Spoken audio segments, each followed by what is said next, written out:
শুভেচ্ছা। মাছরাঙা দেশের সংবাদে সবাইকে স্বাগত জানাচ্ছি আমি নাবিলা ফেরদৌস। অন্যান্য অঞ্চলের খবরের সঙ্গে আজ থাকছে উত্তরবঙ্গের সংবাদ পদ্মার তীরে। শুরুতে গার্ডিয়ান লাইফ ইন্স্যুরেন্স সংবাদ শিরোনাম। দেশের বিভিন্ন স্থানে ভারী থেকে অতি ভারী বৃষ্টি। গাইবান্ধায় তিস্তা ব্রহ্মপুত্র নদীর তীর সংরক্ষণ বাঁধের বিভিন্ন অংশে ধস। কক্সবাজার সমুদ্র সৈকতে গুপ্ত খাল ও উল্টো স্রোতে পর্যটক প্রাণহানি ঘটছে। সতর্কতামূলক ব্যবস্থা ও উদ্ধার সরঞ্জামের অভাব। শুনছিলেন শিরোনাম, এবার বিস্তারিত। মৌসুমী বায়ু সক্রিয় থাকা এবং বঙ্গোপসাগরে অবস্থানরত লঘুচাপের প্রভাবে দেশের বিভিন্ন স্থানে বৃষ্টিপাত অব্যাহত রয়েছে। কোথাও কোথাও ভারী থেকে অতি ভারী বৃষ্টিপাত হতে পারে বলে জানিয়েছে আবহাওয়া অফিস। পটুয়াখালীতে মুষলধারে বৃষ্টিপাত হচ্ছে। সকাল 9টা পর্যন্ত 24 ঘন্টায় কলাপাড়া উপজেলায় চলতি বছরের সর্বোচ্চ 121.2 মিলিমিটার বৃষ্টিপাত রেকর্ড করা হয়েছে। টানা বৃষ্টিতে বিভিন্ন নিচু এলাকায় জলাবদ্ধতা দেখা দেয়। এছাড়া উপকূলীয় জেলাগুলোতেও সৃষ্ট বৃষ্টি অব্যাহত রয়েছে। ঝড়ো হাওয়া বয়ে যাওয়ার শঙ্কা। সমুদ্র বন্দরগুলোতে 3 নম্বর স্থানীয় সতর্ক সংকেত বহাল রেখেছে আবহাওয়া অফিস। সকল মাছ ধরা ট্রলার সমূহকে নিরাপদ আশ্রয়ে থাকতে বলা হয়েছে। বছর পেরোতে না পেরোতেই টানা বৃষ্টিতে ধসে গেছে তিস্তা ব্রহ্মপুত্র নদীর তীর সংরক্ষণ বাঁধের বিভিন্ন অংশ। গাইবান্ধা প্রতিনিধি সিদ্দিক আলম দয়ালের তথ্য ছবিতে ডেস্ক রিপোর্ট। গাইবান্ধার যমুনা ও তিস্তা নদীর তীর সংরক্ষণ বাঁধ 2023-24 অর্থ বছরে 996 কোটি টাকা ব্যয়ে বাঁধটি নির্মাণ করে পানি উন্নয়ন বোর্ড। অথচ কয়েকদিনের টানা বর্ষণে ধসে গেছে বাঁধের বিভিন্ন স্থান। কোথাও কোথাও দেবে গেছে ব্লক। চলাচলের অনুপযোগী হয়ে পড়েছে বাঁধটি। বাঁধ যে অবস্থা হয়েছে, বৃষ্টিতে গাড়ি গাড়াগুড়ি হয়ে গেছে। বন্যা হলে থাকবে কি না থাকবে এই অবস্থা। তো ব্লকগুলো দিছে বৃষ্টির পানি নামাতেই এখনই মনে করো কিছু ভাঙ্গি যাইতেছে, গভীর হয়ে যাইতেছে। এই অবস্থায় থাকলে তো বড় বন্যা হলে ঝুঁকিপূর্ণ এলাকা। আমরা তো আতঙ্কে আছি, মনে হয় বন্যায় তো বানটান ভাঙ্গি যাচ্ছে। কামারজানি থেকে সুন্দরগঞ্জ উপজেলার হরিপুর পর্যন্ত 13 কিলোমিটার বাঁধের কাপাসিয়া, শ্রীপুর, হরিপুর, পুঠিমারি সহ 52টি স্থানে ধসে গেছে। এলাকাবাসীর অভিযোগ, নিম্নমানের কাজ, মাটির পরিবর্তে অধিক পরিমাণ বালু ব্যবহারের জন্য 1 বছরেই ধসে গেছে বাঁধের বিভিন্ন অংশ। বন্যার সময় তো একদম বাঁধ চলে যাবে। যে অবস্থা, যে মানে বাঁধের গোড়াটা কাটি নিয়ে বাঁধের মধ্যে তুলছে। কোটি কোটি টাকা খরচ করে কি হবে? খরণ তো এগিয়ে আর বাঁধের সাথেই যে খরণটা করছি, যে মাটিটা তুলিয়ে আবার বাঁধর দিচ্ছে, এটা তো বন্যা আইলে ওটা চলে যায়। বালু দিয়ে বাঁধিছে, এখন তো গাড়ি ঘোড়া তো দূরের কথা, অনেক সময় খালি মানুষ জাতীয় কষ্টকর। এটা তো তাড়াতাড়ি একটা পদক্ষেপ না নিলে যে কোনো সময় ভাঙে যেতে পারে। বাঁধের ধসে যাওয়া অংশ দ্রুত মেরামতের কথা জানায় পানি উন্নয়ন বোর্ড। বৃষ্টিপাতের ফলে পানি উন্নয়ন বোর্ডের এই 7টি উপজেলায়, গাইবান্ধা জেলার 7টি উপজেলায় প্রায় 240 কিলোমিটার যে বনানীন্দন বাঁধ আছে, এই বাঁধগুলোতে বেশ কিছু স্থানে দেখা যাচ্ছে রেইনকাটের সৃষ্টি হয়েছে। আমরা তাৎক্ষণিকভাবে এই রেইনকাটগুলো মেরামতের উদ্যোগ গ্রহণ করেছি। এর আগে নদীর স্রোতে সুন্দরগঞ্জ উপজেলায় ব্লকসহ বাঁধ ধসে যায়। ধসে যাওয়ার খবর দেওয়া হয় পানি উন্নয়ন বোর্ডকে। খবর পেয়ে ঠিকাদারের লোকজন রাতের আধারে নিয়ম বহির্ভূতভাবে পাশের শাখাটা উপজেলার অন্য একটি সাইট থেকে ব্লক আনার সময় হাতে নাতে ধরা পড়ে। এই ঘটনায় শাখাটা থানায় একটি মামলা দায়ের করেন স্থানীয় ইউপি সদস্য মাহবুবুর রহমান। মাছরাঙা নিউজ ডেস্ক। এবার চট্টগ্রাম বিভাগের সংবাদ কর্ণফুলীর তীরে।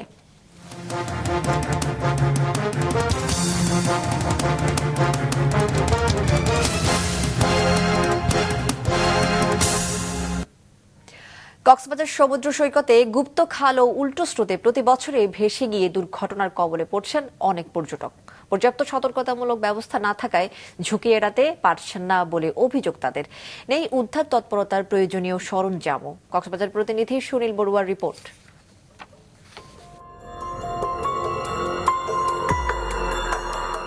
এবারের ঈদে কক্সবাজার সমুদ্র সৈকতের কলাতলি পয়েন্টে গোসল করতে নেমেছিলেন রাজশাহীর শাহিনুর রহমান ও তার ছেলে সিফাত রহমান। কিন্তু উল্টো স্রোতের কারণে প্রাণপণ চেষ্টা করেও শেষ রক্ষা হয়নি তাদের।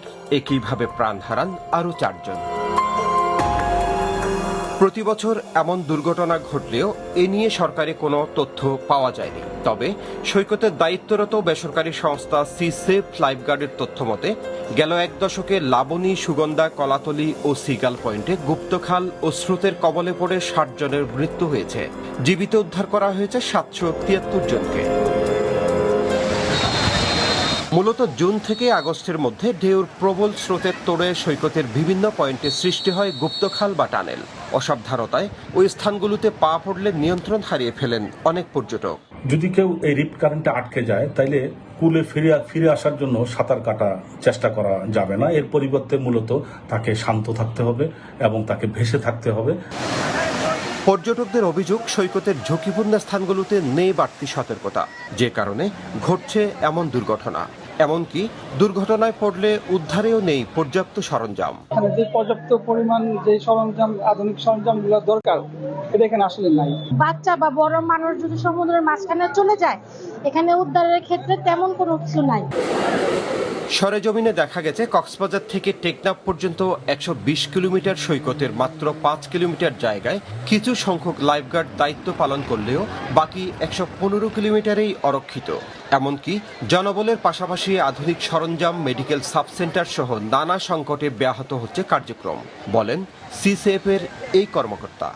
এইখানটায় অন্তত 100 জন লাইফগার্ড রাখাটা অতীব জরুরি, কিন্তু দুর্ভাগ্যের বিষয় একমাত্র সিসেফ সিএফএর দ্বারা পরিচালিত সিসেফ লাইফগার্ড সার্ভিসই 27 জন দক্ষ লাইফগার্ড দ্বারা এই সেবাটি দিচ্ছে। সংকট কাটাতে নানা উদ্যোগ নেওয়ার আশ্বাস দেন জেলা প্রশাসনের এই কর্মকর্তা। প্রত্যেকটি সেক্টরে হচ্ছে আমার বীজ কর্মী সংখ্যা বলেন আমার আরো বাড়াতে হবে এবং বাড়ানোর কাজটি আমরা চলমান আছে, আমরা বাড়াবো। লাইফগার্ড আছে, লাইফগার্ডও বাড়াতে হবে। লাইফগার্ডে যেই এনজিও লাইফগার্ড সাপোর্ট করছে তাদের সংখ্যা আমরা রিকোয়েস্ট করেছি, তারা বাড়াবে। এপারেও চর আর ওপারেও চর। আমার পেছনে মাঝখানে লম্বা টানেলের মতো যেটি দেখছেন, এটি কিন্তু গুপ্তখাল। ভাটার সময় এটি দৃশ্যমান হলেও জোয়ারের সময় কিন্তু পানির নিচে তলিয়ে যায়, তখন এটি পরিণত হয় মৃত্যু ফাঁদে। লাইফগার্ড কর্মীরা বলছেন, সাগরে নামার আগে কোন জায়গাটি গোসলের জন্য নিরাপদ, সেখানে কোনো গুপ্তকাল আছে কিনা, লাল পতাকা উঠছে কিনা, বা জোয়ারের সময় কতদূর, ভাটার সময় কতদূর সমুদ্রে নামা যাবে, সেই সব নির্দেশনা মেনে চললে প্রাণহানির সংখ্যা অনেক গুণ কমে যাবে। সুনীল বড়ুয়া, মাছরাঙ্গা সংবাদ, কক্সবাজার। বান্দরবানের নাইক্ষ্যংছড়িতে ঝর্ণা দেখতে গিয়ে পানির প্রবল স্রোতে তলিয়ে মেহরাব হোসাইন নামের এক যুবক নিখোঁজ হয়েছেন। গতকাল বিকেলে উপজেলার ঘুমধুম ইউনিয়নের ফাত্রাঝিরি ঝর্ণার কাছে দুর্ঘটনা ঘটে। নিখোঁজ মেহরাবের পরিবার ও স্থানীয়রা জানান, 18 জনের একটি দলের সাথে ফাত্রাঝিরি দেখে ফেরার পথে হঠাৎ বৈরী আবহাওয়ায় ঝর্ণার পাশে খালের পানি দ্রুত বেড়ে যায়। এক পর্যায়ে পানিতে প্রবল স্রোতে তলিয়ে যান মেহরাব। এরপর থেকে তার আর কোনো খোঁজ মেলেনি। চট্টগ্রামের বাঁশখালীর পুইছুরি গ্রামের মোহাম্মদ আশির উদ্দিন নির্মাণ করেছেন চমক লাগানো ড্রোন। 24 বছর বয়সী এই তরুণের স্বপ্ন দেশের প্রতিরক্ষা ব্যবস্থার উন্নয়নে গোয়েন্দা নজরদারি বাড়াতে সক্ষম এমন ড্রোন নির্মাণ। চট্টগ্রাম থেকে বিস্তারিত জানাচ্ছেন মোহসিনাত শিয়াব, ক্যামেরায় ছিলেন সঞ্জীব দেবাবু। কোনো যুদ্ধ বিমান নয়, আকাশে পাখা মেলছে আশির উদ্দিনের স্বপ্নের ড্রোন। চট্টগ্রামের বাঁশখালীর পুইছড়ি গ্রামের এই তরুণ 5 বছর ধরে কাজ করছেন ড্রোন নিয়ে। তার ধারাবাহিকতায় এবার উদ্ভাবন করলেন এয়ারক্রাফটের এই মিনিয়েচার। এটা ছাড়াও বিশ্বের বিভিন্ন দেশের অত্যাধুনিক মডেলের ড্রোনগুলোর প্রায় 30টি রেপ্লিকা নির্মাণ করেছেন 24 বছর বয়সী এই তরুণ। ফলশ্রুতিতে মিলেছে সেনাবাহিনীর স্বীকৃতিও। বাংলাদেশ সেনাবাহিনীর কাছেও বিক্রি করেছেন বেশ কয়েকটি ড্রোন। জিপিএস সিস্টেম, স্যাটেলাইট, রিমোটের মাধ্যমে প্রায় 30 কিলোমিটার দূরত্ব পর্যন্ত ড্রোনগুলো নিয়ন্ত্রণ করা যায়। আশির জানালেন, পর্যাপ্ত সহযোগিতা পেলে অবদান রাখতে চান দেশের জন্য। আমার সামনে যে ড্রোনগুলো দেখতে পাচ্ছেন, এগুলো হচ্ছে রোটার ড্রোন, যেগুলো ভার্টিক্যাল টেক অফ করবে এবং ভার্টিক্যাল ল্যান্ড করবে। এগুলো উড়ানোর জন্য কোনো প্রকার রানওয়ে দরকার হয় না। দিনরাত ড্রোন নেশায় বুঁদ হয়ে থাকা আশিরের এসব কাজে উৎসাহ, প্রেরণা মিলেছে পরিবার থেকেই। বাবা মা কখনোই অন্য কিছুর জন্য চাপ দেননি তাকে। টাকা পয়সা দিই, জেরিমা দিই, আর পরাই অন্যান্য হাম করতো নদী, তাই লই সবসময় ব্যস্ত থাকতো, এখনো বাধা নদী। আনন্দ লাগে। তারপরে ওই যে দীর্ঘদিন পর্যন্ত আর পর ড্রোন নিয়ে গবেষণা করে, তো এখন সফলতা ইয়ে। নিজস্ব ল্যাবে আশিরের সহযোগী তার ছোট ভাই। সব সময় আশিরের এই ছায়া সঙ্গী জানালেন ভাইয়ের দিনরাত সাধনার কথা। আর আশিরের মামাতো ভাই জানালেন উদ্ভাবনী এসব কাজে সম্ভাবনার কথা। উনি তো রাত দিন হিসাব নাই, আর এগুলোর প্রতি বেশি আগ্রহ, উনি রাত দিন হিসাব করে না, ওনার যতক্ষণ মনে ইচ্ছে ততক্ষণ উনি কাজ করে। সিকিউরিটির জায়গাগুলোতে বাইরে থেকে আমদানি করা হচ্ছে, আমাদের এই নিজস্ব প্রযুক্তিতে এবং নিজস্ব মানুষ দ্বারা এই উৎপাদিত ড্রোনগুলো কিন্তু আমাদের বাংলাদেশের সিকিউরিটির জন্য ব্যবহার করা যাইতে পারে। আশিরের ড্রোন নির্মাণে উৎসাহ দিতে এরই মধ্যে তার পাশে দাঁড়িয়েছে আমরা বিএনপি পরিবার নামক সংগঠন। বিএনপির ভারপ্রাপ্ত চেয়ারম্যান তারেক রহমানের নির্দেশে দেওয়া হয়েছে সব ধরনের সহযোগিতার আশ্বাস। আশিরের চাওয়া, দেশের জন্য কাজ করার পথ সুগম করতে সব জায়গা থেকেই এমন সহযোগিতা। মোহসেনাত শিহাব, মাছরাঙা সংবাদ, চট্টগ্রাম। চট্টগ্রাম মেডিকেল কলেজ হাসপাতালে অ্যাম্বুলেন্স ভাড়ার নীতিমালা জ্বালানি তেলের মূল্য বৃদ্ধির সাথে সামঞ্জস্য রেখে পুনর্মূল্যায়ন করার উপর জোর দিয়েছেন city mayor doctor Shahadat Hossain. এ সংক্রান্ত নীতিমালা যৌক্তিক পুনর্মূল্যায়ন বিষয়ে এক মতবিনিময় সভায় সিটি মেয়র বলেন, সংশ্লিষ্টদের নিয়ে 2018 সালে করা অ্যাম্বুলেন্স ভাড়ার নীতিমালা পুনর্মূল্যায়ন করতে হবে, তবে সেটি যেন যৌক্তিক হয় এবং দ্বিগুণ বা তিনগুণ হয়ে না যায় তার দিকে লক্ষ্য রাখতে হবে বলে জানান তিনি।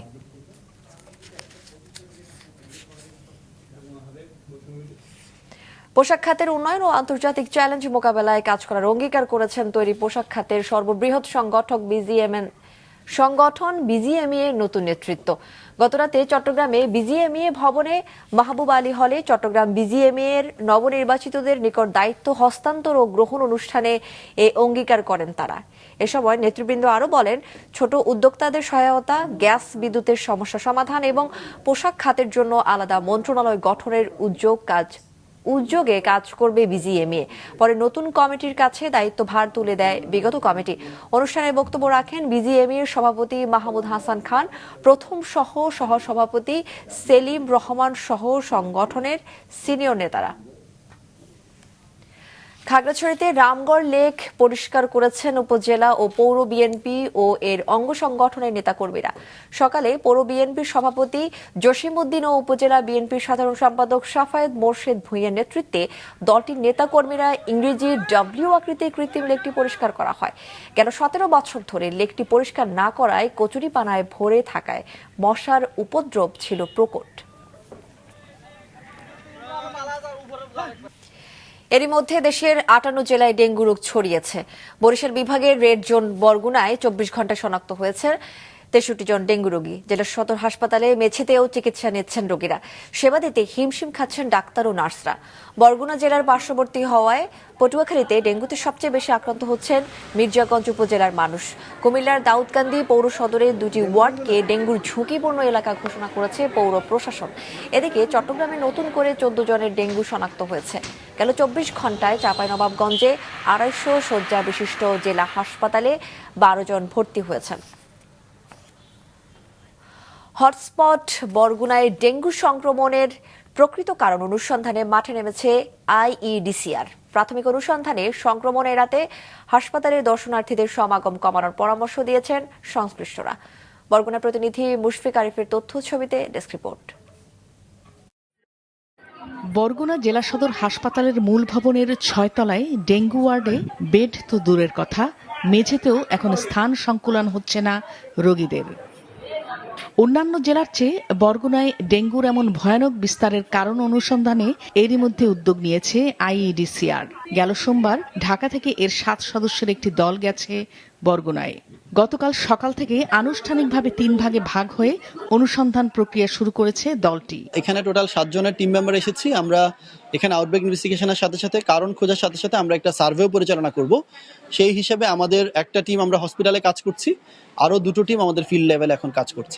প্রাথমিক অনুসন্ধানে জেলায় বৃষ্টির পানি সংরক্ষণের প্রবণতা এবং রোগীদের মশারি ব্যবহারে অনীহার পাশাপাশি হাসপাতালে মাত্রাতিরিক্ত দর্শনার্থীদের সমাগমকে দায়ী করেছেন সংশ্লিষ্টরা। হসপিটালে একজনের বেশি ভিজিটর অ্যালাউ না, আর এইভাবে যখন একটা রুগীদের কাছে যখন এতগুলো ভিজিটর থাকে, এটা আসলে তাদের জন্য একটা ঝুঁকিপূর্ণ। এবং আশেপাশে মনে হয় অনেক ঝুঁকিপূর্ণ জায়গা আমরা দেখতে পাচ্ছি, যেগুলোতে ধরেন এই রোগীর সংস্পর্শে বা এখানে আশেপাশে যে রোগীগুলো আসছেন, এখানে কিন্তু সর্বত্রই মশা আছে। এখন কোনটা আসলে এডিস মশা বা কোনটা না, এটা কিন্তু আমরা এখনো জানি না। সো এখানে যারা আসছেন তারা যে একদম আক্রান্ত হচ্ছেন না বা একদম ঝুঁকিমুক্ত, এটা বলার আসলে কোনো সুযোগ নেই। এদিকে জনবল সংকট এবং হাসপাতালে নির্ধারিত ডেঙ্গু ওয়ার্ডটি বর্তমানে ধারণ ক্ষমতার বাইরে চলে যাওয়ায় চিকিৎসা সেবা মারাত্মকভাবে ব্যাহত হচ্ছে। ডাক্তার ও নার্সদের পাশাপাশি জরুরি সেবা দিতে বাধ্য হচ্ছেন স্বেচ্ছাসেবকরা। আমরা চেষ্টা করে যাচ্ছি যে তারা যাতে মশারিটা ব্যবহার করে, কিন্তু আমরা আসলে তাদের সাথে পেরে উঠছি না। সিরিয়াস রোগীদের বিভিন্ন ধরনের সেবার প্রয়োজন হয়, আমরা চাচ্ছি তাদের পাশে থাকতে এবং আমরা থাকছি। মশারির ব্যবস্থা আছে এখানে এবং বিভিন্ন আমরা এনজিওর মাধ্যমে মশারি তারপরে ইকুইপমেন্টের সাপ্লাই দিতেছি। অনেক ময়লা আবর্জনা রোগীরা করে রাখছে, তো আমরা নিজেদের উদ্যোগে স্বেচ্ছাসেবকরা এই কাজগুলো করছি। বিদ্যমান সমস্যার সমাধানে প্রয়োজনীয় ব্যবস্থা নেওয়ার আশ্বাস দিয়েছেন জেলা সিভিল সার্জন। যদি আমাদের রোগীর সংখ্যা অত্যধিক বেড়ে যায়, আমাদের একটা নতুন ভবন আছে যেটা এখনো হ্যান্ডওভার হয়নি, সেটা আমি হ্যান্ডওভার নিয়ে এখানে নতুন একটা ডেঙ্গি ইউনিট চালু করব এবং সবার আগে যদি মশারিটা ব্যবহার করতে পারেন আক্রান্ত ব্যক্তি, তাহলে আমাদের এই সংখ্যাটা অনেকখানি কমে আসবে। বরগুনা 250 শয্যার সদর হাসপাতালে এখন ভর্তি ডেঙ্গু রোগীর সংখ্যা 207 জন। মাছরাঙা নিউজ ডেস্ক। দর্শক, কুমিল্লায় ডেঙ্গু পরিস্থিতির সম্পর্কে কিছুক্ষণ আগে জানিয়েছেন সহকর্মী জাহাঙ্গীর আলম ইমরুল। সারা দেশের মতো কুমিল্লাতেও প্রতিদিন বেড়েই চলেছে ডেঙ্গু আক্রান্ত রোগীর সংখ্যা। জেলা স্বাস্থ্য বিভাগের তথ্য মতে গেল 24 ঘন্টায় 23 জন ডেঙ্গু আক্রান্ত রোগীর শনাক্ত হয়েছে এবং বিগত দিনের অন্যান্য রোগী সহ ইতিমধ্যেই জেলার বিভিন্ন হাসপাতালে 33 জন রোগীর ভর্তি আছে। তো এদিকে জেলার দাউদকান্দির পৌর এলাকায় ডেঙ্গুর প্রকোপ মারাত্মকভাবে বৃদ্ধি পেয়েছে, যার জন্য পৌর প্রশাসনের পক্ষ থেকে পৌরসভার 2টি ওয়ার্ডকে ডেঙ্গুর ঝুঁকিপূর্ণ এলাকা হিসেবে ঘোষণা করা হয়েছে।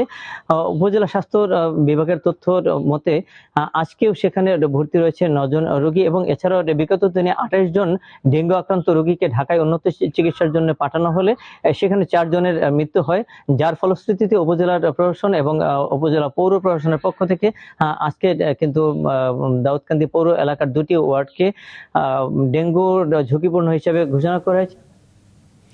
দেশের বিভিন্ন জেলায় আজও নতুন করে বেশ কয়েকজনের করোনা শনাক্ত হয়েছে।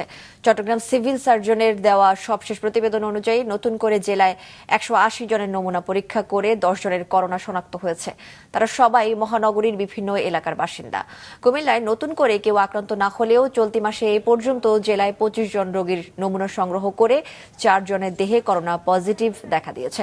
ফরিদপুর মেডিকেল কলেজ হাসপাতালে করোনার মোকাবেলায় প্রস্তুতি নেওয়া হলেও কিট সংকটে পরীক্ষা করা যাচ্ছে না। করোনা সংক্রমণ রোধে হিলি স্থলবন্দরে ভারতীয় ট্রাক চালকদের তাপমাত্রা পরিমাপ সহ মাস্ক বাধ্যতামূলক করা হয়েছে। চাঁপাইনবাবগঞ্জের শিবগঞ্জের মাসুদপুর সীমান্ত দিয়ে 20 বাংলাদেশি নাগরিককে পুশইন করেছে বিএসএফ। চাঁপাইনবাবগঞ্জ 53 বিজিবির অধিনায়ক lieutenant colonel Fahad Mahmud Rinku press বিজ্ঞপ্তিতে জানান, সকালে জেলার মাসুদপুর সীমান্ত দিয়ে বিএসএফ 20 বাংলাদেশিকে পুশইন করলে তাদের আটক করা হয়। পরে প্রাথমিক জিজ্ঞাসাবাদে তাদের সবার বাড়ি কুড়িগ্রাম বলে জানা গেছে। এদিকে গেল 15 জুন সিলেটের জাফলং এর সীমান্ত দিয়ে অবৈধভাবে ভারতে প্রবেশ করে আল আমিন। গতকাল বিকালে দিনাজপুরের হিলি সীমান্ত দিয়ে অবৈধভাবে ভারত থেকে বাংলাদেশে প্রবেশের চেষ্টা করলে বিএসএফ তাকে আটক করে। পরে পতাকা বৈঠকের মধ্য দিয়ে ফেরত দেওয়া হয় আল আমিনকে। বৈষম্য বিরোধী আন্দোলনের ঘটনায় নারায়ণগঞ্জের সিদ্ধিরগঞ্জ কারখানার শ্রমিক সজল হত্যা মামলায় নারায়ণগঞ্জ সিটি কর্পোরেশনের সাবেক মেয়র ডাক্তার সেলিনা হায়াত আইভির 2 দিনের রিমান্ড মঞ্জুর করেছে আদালত। বাদীপক্ষের আইনজীবী অ্যাডভোকেট আবু আল ইউসুফ খান টিপু জানান, সকালে নারায়ণগঞ্জের সিনিয়র জুডিশিয়াল ম্যাজিস্ট্রেট মাইনুদ্দিন কাদিরের আদালতে তার বিরুদ্ধে 7 দিনের রিমান্ড চায় পুলিশ। শুনানি শেষে আদালত 2 দিনের রিমান্ড মঞ্জুর করেন। গত 16 মে সিদ্ধিরগঞ্জ থানার দায়ের করা সজল হত্যা মামলায় সেলিনা হায়াত আইভি 6 নম্বর আসামি। একই আদালতে গত 7 সেপ্টেম্বর ফতুল্লা থানায় দায়ের করা সাইদ হত্যা চেষ্টা মামলায় আইভিকে গ্রেফতার দেখায় পুলিশ। একই সাথে মামলা দুটির জামিন আবেদন নামঞ্জুর করে দেয় আদালত। উৎসব মুখর পরিবেশে ভোলায় শুরু হয়েছে বিএনপির নতুন সদস্য সংগ্রহ ও পুরাতন সদস্যদের নবায়ন কার্যক্রম। দুপুরে ভোলা শহরের Ukilpara night coach bus stand চত্বরে এই কর্মসূচির উদ্বোধন করেন ভোলা জেলা বিএনপির আহ্বায়ক আলহাজ গোলাম নবী আলমগীর। এ সময় বিএনপির নেতারা বলেন, কেন্দ্রীয় কর্মসূচির অংশ হিসেবে ভোলায় বিএনপি তৃণমূল পর্যায়ে সাংগঠনিক কার্যক্রম আরও শক্তিশালী করার লক্ষ্য নিয়ে সদস্য সংগ্রহ ও নবায়ন কার্যক্রম শুরু হয়েছে। ছাত্র জনতার আন্দোলনে শেখ হাসিনা পালিয়ে গেলেও দেশে তার ফ্যাসিবাদী ব্যবস্থা কায়েম রয়েছে বলে মন্তব্য করেছেন গণ অধিকার পরিষদের সাধারণ সম্পাদক রাশেদ খান। রাষ্ট্র সংস্কারের মাধ্যমে গণতান্ত্রিক, বৈষম্যহীন, দুর্নীতিমুক্ত ও ন্যায় বিচারের নতুন বাংলাদেশ গড়ার প্রত্যয়ে দুপুরে ঝিনাইদহে গণশোভাযাত্রা অনুষ্ঠানের উদ্বোধনী অনুষ্ঠানে তিনি এ মন্তব্য করেন। তিনি অভিযোগ করেন, শেখ হাসিনা দিল্লিতে বসে বারবার ষড়যন্ত্র করে আওয়ামী লীগের পান্ডাদের মাঠে নামানোর চক্রান্ত করছেন। গ্রাম আদালত সম্পর্কে ব্যাপক জনসচেতনতা বৃদ্ধির মাধ্যমে অতি সহজে বিরোধ ও বিবাদ নিষ্পত্তি করতে ঝিনাইদহে সমন্বিত পরিকল্পনা বিষয়ক কর্মশালা অনুষ্ঠিত হয়েছে। সকালে জেলা প্রশাসকের সম্মেলন কক্ষে কর্মশালার আয়োজন করে বাংলাদেশ গ্রাম আদালত সক্রিয়করণ তৃতীয় পর্যায় প্রকল্প।